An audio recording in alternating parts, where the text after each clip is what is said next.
One of the worst things about being a Pikmin fan is the wait between games. And I think basically any Pikmin fan is going to tell you this. The wait between Pikmin 2 and 3 was 9 years, and the wait between Pikmin 3 and 4 was 10 years, and we only have 4 mainline games. Yes, we have Pikmin Bloom, yes, we've had a couple browser games, yes, we have Hey Pikmin, but altogether, those side games never really amounted to any sub-series or anything, so really, Pikmin is just, in terms of iterative entries anyway, the mainline 4 games.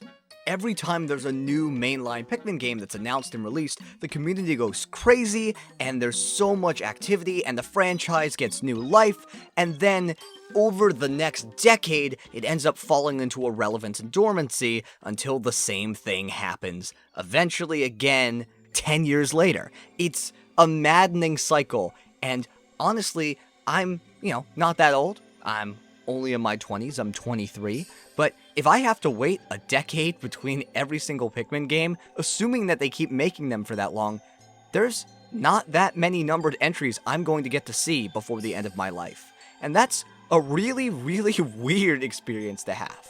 However, Nintendo, recently with the release of Pikmin 4, has gone out of their way to say that, yes, they are aware of the problem and they would like to fix it in the future. My name is Vantage Emblem, and in today's video, we're going to be talking about exactly how long it's going to take until we get to see Pikmin 5.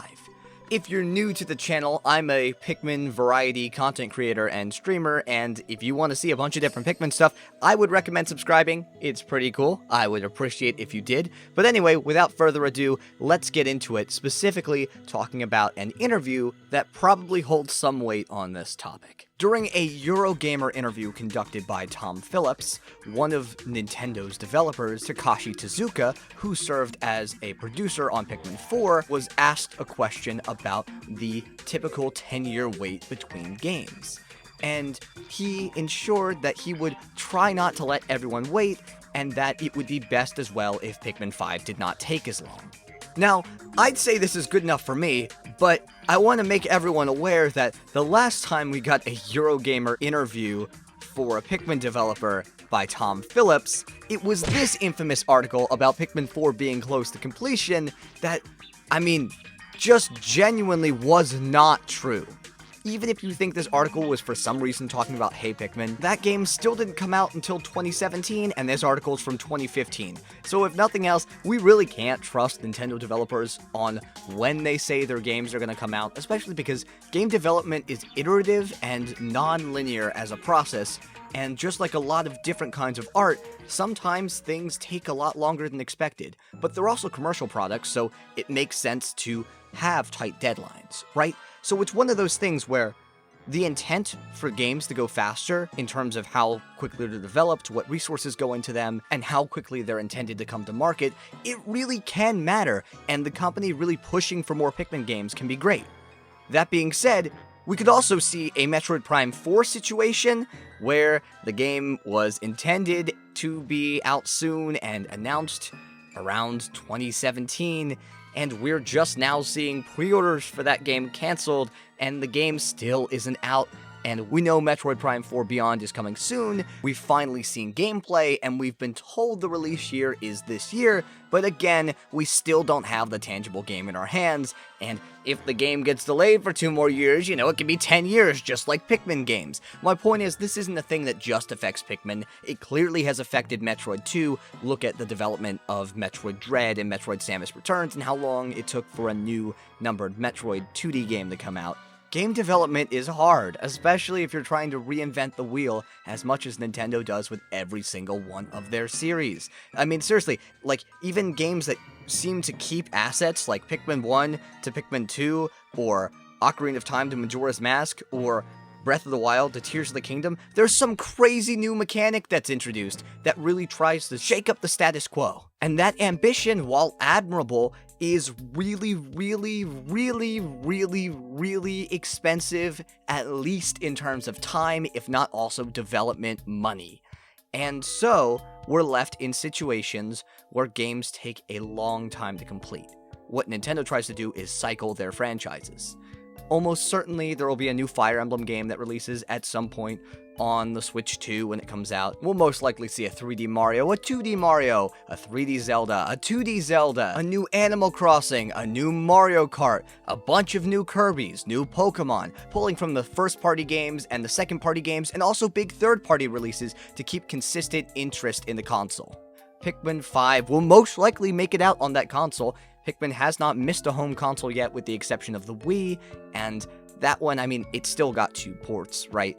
So it's most likely that we will see a mainline Pikmin game on the Switch 2, and that's great and really comforting, but where does it fit in Nintendo's release lineup?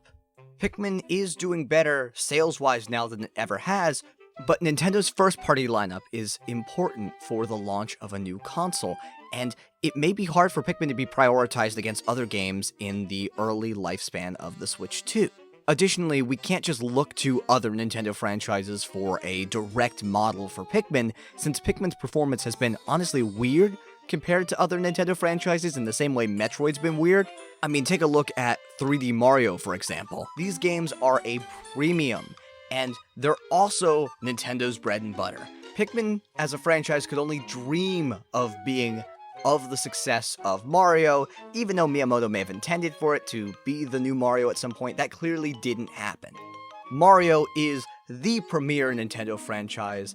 It is their #1 mascot, Yahoo! Everyone knows who Mario is. It has a big feature film release, and on Switch, Mario seems to have a similar problem to Pikmin, in which we only got 1.5 3D Mario games released in the entirety of the Switch's lifetime. Yes, we got old games ported to Switch. Same thing happened with Pikmin, right? But we only got Mario Odyssey and Bowser's Fury, which was a side mode added to 3D World, which is kind of an old game on Wii U, but it's also new enough and fresh enough that it feels different. So 1.5. We're going to say 1.5 entries on Switch. But I think Mario's a special case where it is such an important big budget franchise that having just one 3D Mario game makes sense. Pikmin doesn't have many spin-offs, and a main Pikmin game being the launch title for a new console has only ended in disaster before with the Wii U. And that's because Pikmin 3 took too long to make and ended up missing the launch window entirely, so it never actually ended up being a launch title because there was no big budget launch title for the Wii U. A new 3D Mario being the launch title for this new upcoming console just makes a bunch of sense, and it's probably going to happen. On the other hand, Metroid Prime gets about as many releases as Pikmin does, and I know it's part of the broader Metroid series, but the broader Metroid series also doesn't really get that many releases. Despite being around for longer than Pikmin, it's still kind of on the same schedule as Pikmin, with the 2D Metroid series having a really, really weird time between releases just like Pikmin had. That being said, unlike Pikmin, Metroid Prime 4 is in the perfect place to launch as an early or potential launch title for a Switch 2 this year in 2025. It's announced for 2025. The game's been in development for so long, now is the time for a new 3D Metroid game. So you can't use series that are doing way better than Pikmin as an analog for it sales-wise and number of games-wise like Mario, and you can't even use games that do similarly to Pikmin like Metroid, because even though the success of those games is roughly on the same level, the franchises themselves are in very different spots for their growth. What this means is we need to figure out what would be good for Pikmin growing as a franchise, no pun intended, if we want to know when Pikmin games are going to come out. When the original Switch was coming out, Pikmin as a franchise growing was not really a priority for Nintendo. Nintendo was all hands on deck for saving their console business after the flop that was the Wii U, a flop that having Pikmin 3 as a launch title contributed to. So, it made sense that Pikmin went on the back burner. That being said, the Switch did really well, and Nintendo switched their priorities, no pun intended again, to trying to grow some of their smaller franchises. We saw Metroid return in a big way. Animal Crossing exploded into the mega hit it became on Switch, and a lot of the otherwise smaller Nintendo franchises really got their time to shine as they got entries towards the middle to end of the Switch's lifespan. With the Switch 2, they want to emulate the success of the Switch 1, so instead of having Zelda be the big launch title, according to the rumors, they're having a Mario game be the big launch title, which makes sense. You want a big Zelda early, you want a big Mario early. That being said, Zelda got a sequel towards the end of the Switch's lifespan, which really changes things up. Maybe we could see Pikmin before the next 3D Zelda, even though it came out around the same time as that 3D Zelda, because the game's going to be so ambitious, just like Breath of the Wild and Tears of the Kingdom were, that it's going to take more time to develop than a Pikmin game would. And because the Switch 2 is already starting from a better place from the Switch than the Switch was from the Wii U, we could see Pikmin potentially taking that slot that a normal 3D Zelda would take, and that could be really cool. If we see a Pikmin game early on the console, there's probably enough time for another Pikmin game to release towards the end of the console too, and this isn't even taking into account any spin-offs that could happen. This could be really, really great for Pikmin. Additionally, we could see Pikmin after the next 3D Zelda, if that game is smaller and less ambitious than, say, Breath of the Wild was compared to its predecessor. If this game's a return to form, I think it makes total sense for Pikmin to come after the next 3D Zelda, because that game could be developed more quickly and could release somewhere in the beginning of the console's lifespan. Nintendo wants to make sure their own games aren't eating each other's sales, so it makes sense that if there is, for some reason, a release gap early in the lifespan of the Switch 2, and a Pikmin game is done, that Pikmin game certainly has a place there. And there's reason to believe that a new Pikmin game could be faster to build than, say, a 3D Zelda. Pikmin 4 was built in Unreal, and that's a pretty easy engine to work with that you could build a big staff with and make another game in that engine really quickly. And while Pikmin 4 takes after Pikmin 2 and has a lot of content, Pikmin also has notoriously low-scope games like Pikmin 1 and Pikmin 3, which, despite being very, very polished games, are really short, and I think a short game that releases somewhat quickly after Pikmin 4 and is followed up by a more ambitious title a little bit later would be the perfect scenario for the Pikmin franchise to grow as quickly as possible on the Switch 2. And this would be great for series fans that thought that Pikmin 4 was too easy, it could be a little harder, it could be a little more replayable. I've done a video talking about the two different kinds of Pikmin gameplay, time management and type management. This could definitely be a time management Pikmin game, which I think would be a lot of fun to be the focus again for another entry. This would result then in us potentially getting two Pikmin games on the Switch 2, one somewhat in the early middle of its lifespan and one towards the end, and I think this is amazing. And there's other sources that are kind of setting up for this, right?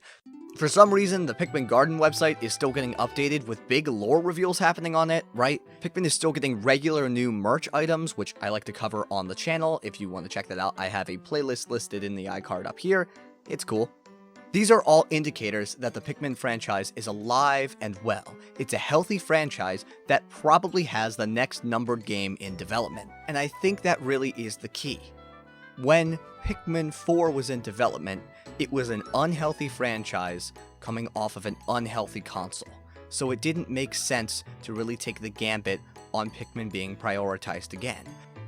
Shigeru Miyamoto said during this time that Pikmin had fallen down on the list of priorities, and it makes sense. Nintendo's priorities, as I mentioned before, was saving their consoles. But we know the Switch 2 is going to sell well. The Switch 1 sold incredibly, and provided the Switch 2 doesn't do something stupid like, I don't know, getting rid of physical games, it's probably going to do amazing, and it's now Nintendo's focus to grow their smaller franchises on this next iteration of their already beloved hardware. That being said, what do you think? Do you think we're going to get a Pikmin game on the Switch 2 at all? Do you think we could be so lucky as to get 2+ Pikmin games on the Switch 2, or to get a Pikmin game and a spin-off, or really anything like that to happen? Do you think that the future of the Pikmin franchise and Pikmin 5 is as a whole secure, or do you think it's just as up in the air as before? Do you think we're going to have to wait 10 years to get another Pikmin game? Please let me know your thoughts on all of this in the comments below. I really want to hear them. I read every comment that anyone sends. I just really, really want to see this discussion. That being said, I'll stop rambling and end things here. Thank you so much for watching. My name is Vantage Emblem. I'm so excited for the Switch 2. I'm so excited for Pikmin 5 whenever it releases. And I hope you guys will follow me on the journey, waiting for it to come out whenever it does. Take care, everyone. Bye.